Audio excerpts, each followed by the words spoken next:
Morning, everyone. It's Joe Waxman, and I'm back with another video. This morning, I would like to talk about actor, comedian, producer, filmmaker Jerry Seinfeld. Um, I think pretty much all of us have watched at least one episode of Seinfeld. I've watched a bunch of them. Very funny stuff. Um, I think he's a good candidate for astrological review, mini reading. Let me share my screen, get into it. Oops, wrong thing. Sorry. All right. Jerry Seinfeld, 29th of April, 1954, 6 a.m. in Brooklyn, Kings County, New York. Okay. So he's got his sun conjunct the ascendant. And whenever you have the sun conjunct the angles, ascendant, descendant, MC, IC, even IC is going to be very powerful. That might not be in the spotlight, although it could be indicating nighttime performer. The IC would indicate building an empire, some that sort of thing. Anyway, it's very powerful. Sun conjunct the ascendant in Taurus. Very, very sensual. He's a star unto himself. Attracts a lot of attention. Very egotistical. Very talented. Excellent. Extremely powerful, strong sun. Natural leadership ability. Taurus has excellent leadership ability, by the way, because of its fixed nature, because grounded ability, grounded quality. A lot of times you see leaders with Taurus suns. So naturally. And then like his TV show was Seinfeld. It was named after him. He was a stand-up comedian, and he landed his own TV show named after him. Obviously, he's the star. The sun shows stardom, wherever it is. So it's on his ascendant. So it's him, right? Moon in Pisces. You see this a lot with creative type people of all kind, like musicians, actors, artists, all that. Moon in Pisces, very common. Very great for any type of creativity. 11th house is fantastic for career success, for popularity, for niche groups, like groupie, like collective, like people gathering around a central theme, networking, wealth. It's just a really good sign. House for that sort of thing. And he is one of the most successful comedians. If you look at his how much he's made off of his TV shows, and then specials, and then everything else that has come out of that. He's also made some movies. He's super rich. He's like in the hundreds of millions, right? And we can see that again here. Venus at 0 degrees Gemini, Jupiter in Gemini, both in the Jupiter we could say that's in the 3rd house, but it's in the 2nd sign, still contributing to his wealth, influencing the 2nd house, especially this Venus here.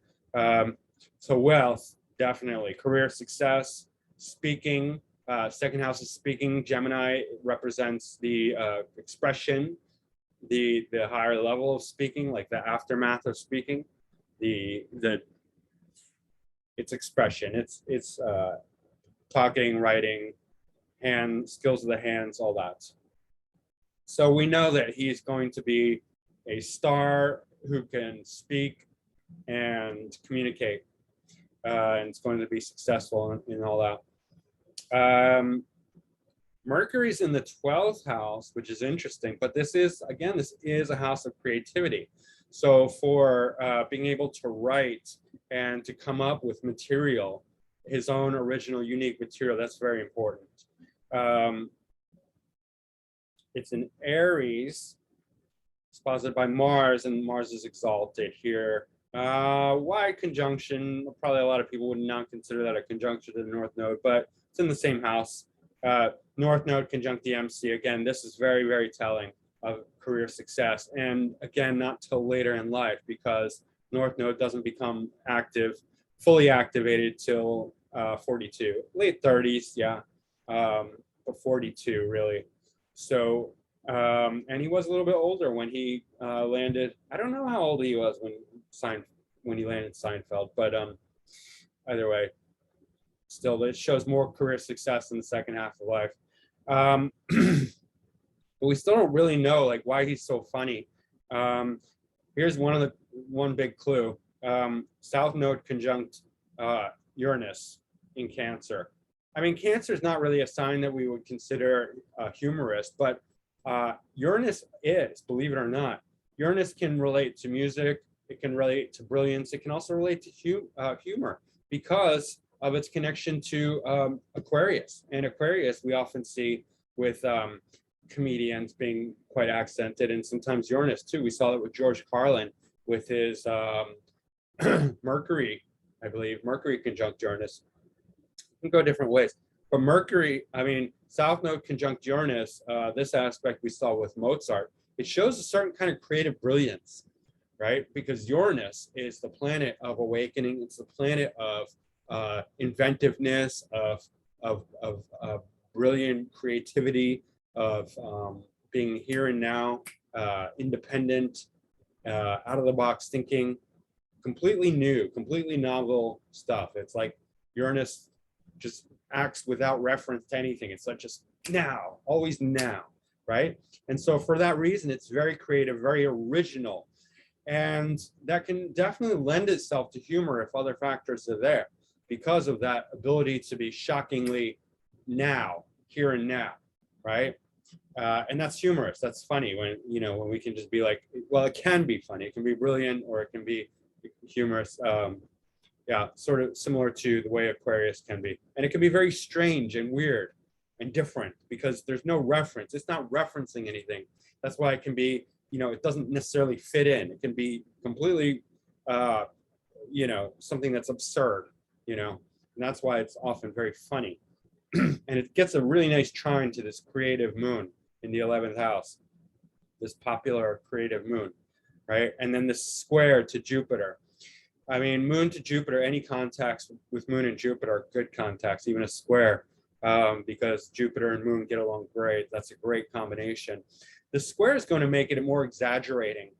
And these Gemini contacts, Venus and Jupiter and Gemini is always funny. No, I mean, it's not always funny, but it always has the potential to be funny, right? So he doesn't have to be funny, Jerry Seinfeld, but he can be very, I mean, it's a choice with him.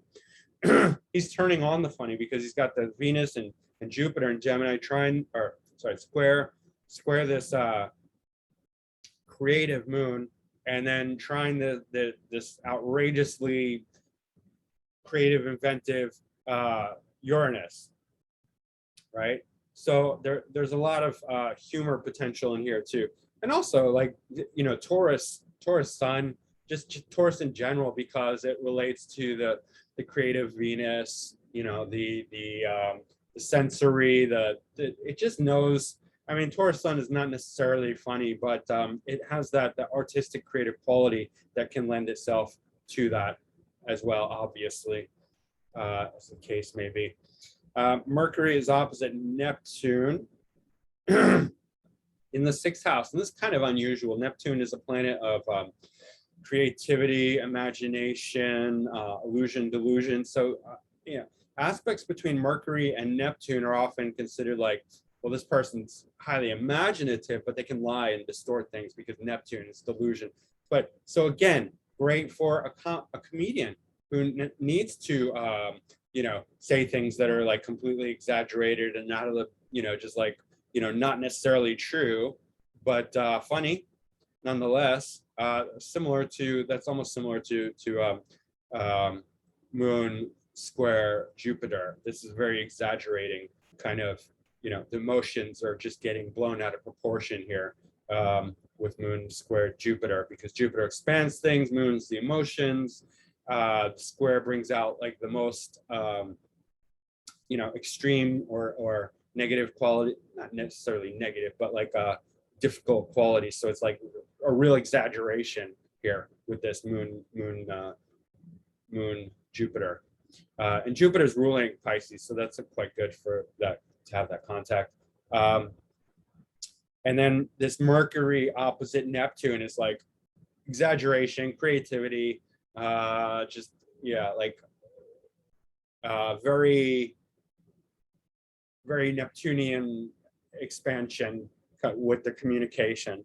But in the sixth house, it deals with everyday mundane qualities, right? And so he had a sitcom about nothing, about mundane life, about daily rituals, daily routine, and that's sixth house. So, and Neptune often represents film and acting and anything fantasy oriented. So does the 12th house.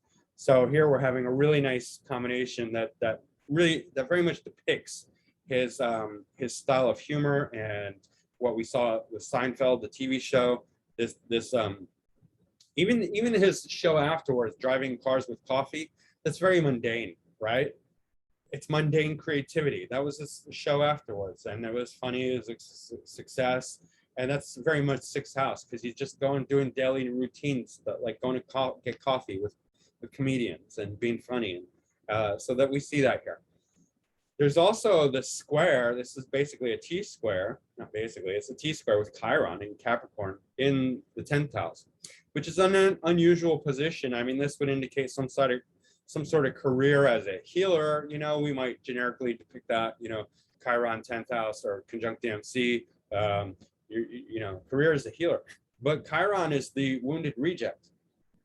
And in a sense, because of this Neptune and Mercury, there's a twist here where the Chiron is becoming like this source of comedy, because, you know, when things are like rejected, they can be funny. There's a slapstick humor to that, and his humor did involve that there was a lot of self-deprecation in his humor, you know, like just making fun of themselves, putting themselves down, you know, like they were all kind of like these rejects, right? They, you know, like, I mean, Seinfeld was, you know, he had it, even in the show, he was a stand-up comedian, but in his real life, it was like it was a mess. It was ridiculous. It was funny. They were all kind of not outright rejects, but they did have like this loserish quality to themselves. They were all silly people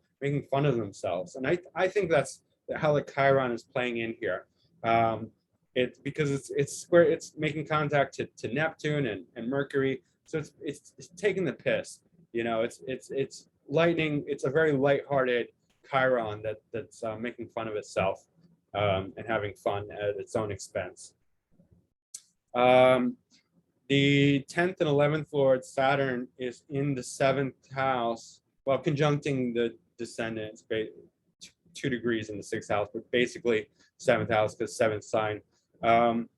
And so this is very telling because the MC ruler is what we often look to for career, and Saturn can also be what we look to for career. And 7th, or the descendant rather, shows relationship with others and also the masses. So here he's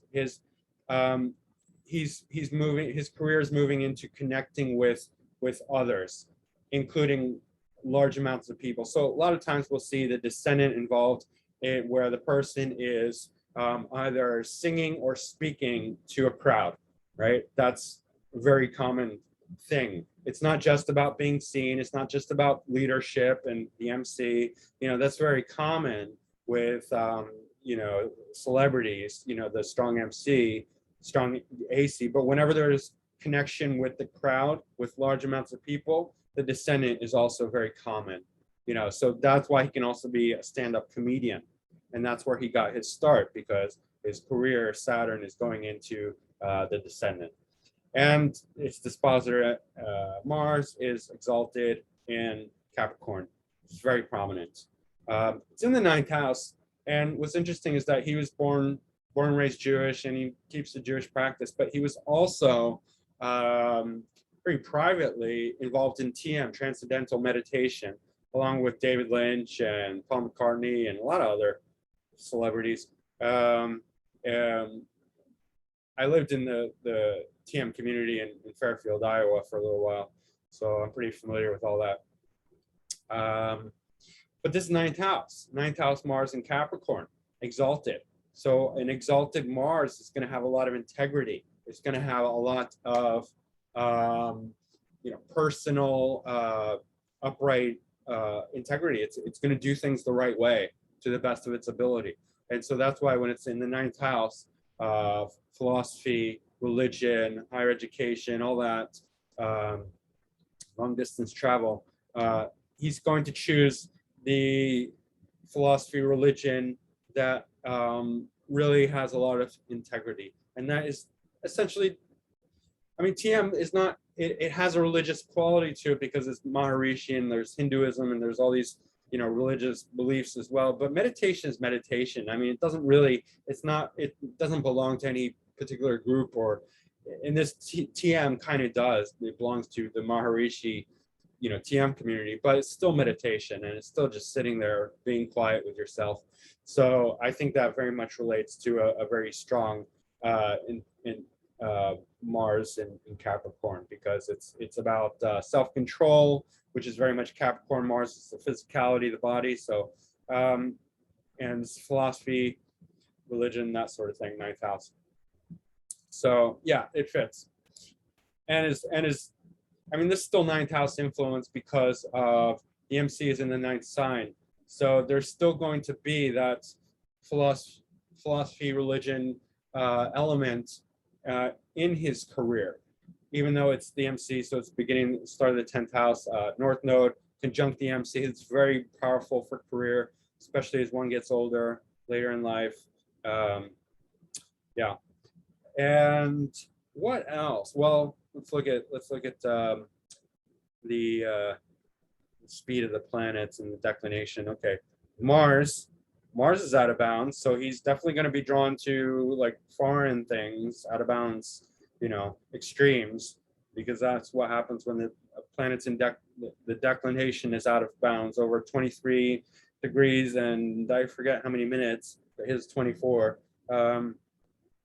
It just goes to extremes. It goes out of the box. It goes to lengths that other people won't go to, out of the norm, right? It has a Uranian quality to it. Uranus, I think, is out of bounds as well. So again, that's conjunctive south node. So, oh no, that's 22 degrees. My bad. I just misread that. Jupiter, not quite out of bounds. I can't remember the cutoff. Maybe it's 27 degrees. But very close. So whatever that's worth, Jupiter and Gemini. Adding to the funny, Jupiter and Gemini is pretty funny. Pluto is stationary, direct. Very, very slow, Pluto. 9 seconds, that's per day. Very, very slow. Pluto, okay. Pluto's technically in the 4th house, but it's conjuncting the 5th house cusp, along with Pallas Athena. And this is generally Pallas. I would not really read it unless it was conjunct Mercury or the ascendant or the sun or the moon. Conjunct Pluto, I don't know if it has that much to do with it. I think it might just be coincidence, but I mean, it is sextile. It is part of this, I forget what shape it's called. It's basically a trine. It's like a miniature trine of Jupiter, Pluto, Pallas, and Neptune. But it's in Leo. Pluto's in Leo, and it's conjuncting the 5th house. So Leo obviously is great with anything like on stage, performance, creativity. So is 5th house. 5th house is ruled by Leo. That's very good. That's going into the 1st. Performance, any sort of like on stage performance, creativity, recognition, confidence. That's all very strong with Pluto. Pluto is really here because it's stationary direct. It's really supercharging his ability to be a stand-up comedian, to be in the limelight, to be on stage, and having this very large, powerful presence, right? Similar to Sun in Taurus in the 1st house, and it's ruling this house. This is very, very strong for all that. And then these sextiles, that's really nice too. Sextile and trine here, Jupiter trine Neptune. Jupiter and Neptune have a resonance because they both co-rule Pisces. So together they're very, very creative. And then, you know, trining that, sextiling that Pluto, that stationary Pluto, again, is very, very powerful.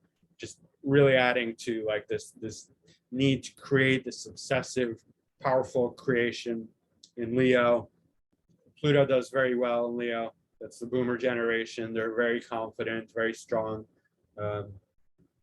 So yeah, I mean, Seinfeld, fantastic chart. I mean, it's just very obvious. He's just, I mean, he's funny, but it's not like he can do anything. He's like a cross. He could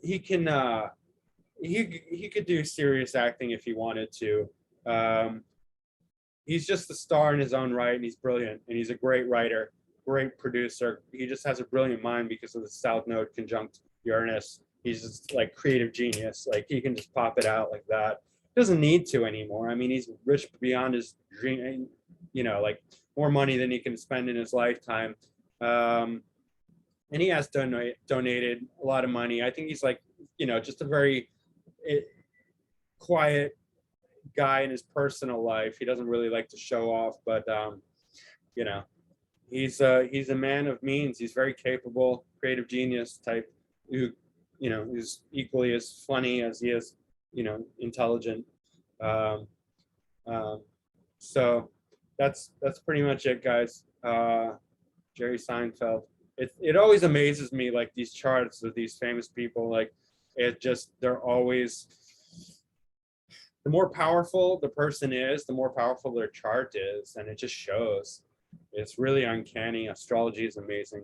So guys, if you like this content, don't forget to hit like, subscribe, and share. And if you want to book a reading with me, go to my website, macroastrology.com. And that's pretty much it for now, guys. Talk to you soon. See you later. If you want me to cover anyone, like a celebrity, you want me to do a reading for them, put it in the comments. I'll check it out. All right, thanks.